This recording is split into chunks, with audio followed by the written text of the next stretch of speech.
Hey there boys and girls, Banjo here, and today we're going to be doing something a little different, and we're going to be talking about our first impressions with the game The Sword of Ditto. Now this is going to be a first impressions video, mainly because I didn't have a whole lot of time to play the game, but details, let's just dive right in.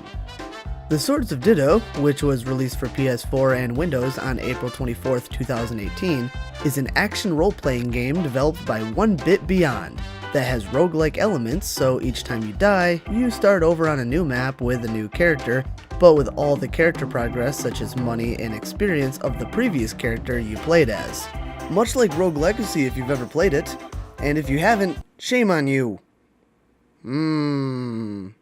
So the game starts with us being awoken on the beach by a talking dung beetle named Puku, who tells us that we must head into town to grab a sword so we can defeat the big baddie Mormo, a dark witch who plans to take over the world. So without question, we head into town to grab the sword, and it's off to a mysterious dark tower that we must fight our way through. After confronting Mormo, however, we are immediately killed and it's game over. Nah, just kidding. But we are dead though. Who can say where the road goes?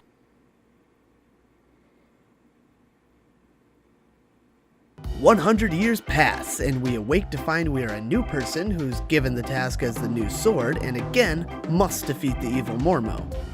We then head to the grave of the previous hero so we can rob them of their sword, then it's off to a museum where we talk to an old, probably dying turtle who tells us the secret to defeating Mormo.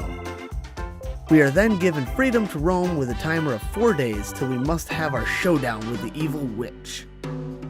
We then pick up some useful items to help us on our quest, then it's off to kill monsters, raid dungeons, collect treasure, blah blah blah. And that's pretty much how the game goes. You live, die, repeat. Just like that Tom Cruise movie where he sucks as an actor. Oh wait, that's every Tom Cruise movie. So basically, the story is as follows. You play as the sword. Well, not the literal sword, but you're known as the sword, or hero. You see, every 100 years the evil villain Mormo arises to take over the world, but as evil rises, so shall good. That's you. You're the good. Well, I mean, you're the good that opposes the evil. As to whether or not you're actually good, well, that depends on a lot of stuff, really. I mean, what is good? Who defines what good actually means? Sorry, I'm getting a little off track here. Anyways, every 100 years sparks a new 4-day span where the sword and the evil Mormo have a destined showdown to determine the fate of the next 100 years. Seems pretty simple. So that's pretty much the game as far as I've played. I never actually did get to fight Mormo, mainly because I suck and I kept dying. Who can say? The gameplay is also pretty simple. You have your sword, which you hit things with, but you also get other items such as a Nerf gun, which doesn't do any damage but can shoot long distances to hit things like switches to help solve puzzles, a torch that can set stuff on fire and light other torches, and a kazoo, which is used to fast travel. There's also stickers that work like buff items that you can equip that do things such as reduce damage taken or unlock a new move. You pretty much just spend your time going around fighting monsters, plundering dungeons, collecting money to buy new items, and leveling up. Leveling up takes quite some time, so there's a bit of a grind to the game. Also, death is permanent, so if you die, you will start over as a new character in a new time limit of 4 days. But don't worry, you keep the experience and money that you had with the previous character, so dying doesn't set you back too far. You can heal yourself through using food items, but these are scarce, so you must avoid taking damage as much as possible.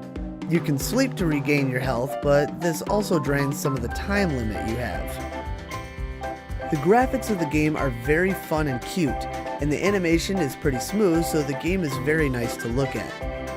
The game also has co-op, which I got to play for a little while, and I must say I greatly prefer playing with a friend because it helps make the grinding more bearable. So, what do I think of the game? All in all, it's a pretty decent game. I did enjoy playing it and discovering new places and dungeons to defeat.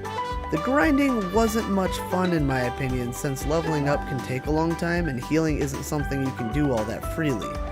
If given the choice between solo play or co-op, I would always choose co-op as it offers a lot more fun than a solo playthrough. So will I keep playing? Yeah, I think so. The game has a lot to offer due to its roguelike qualities, which helps fuel my curiosity.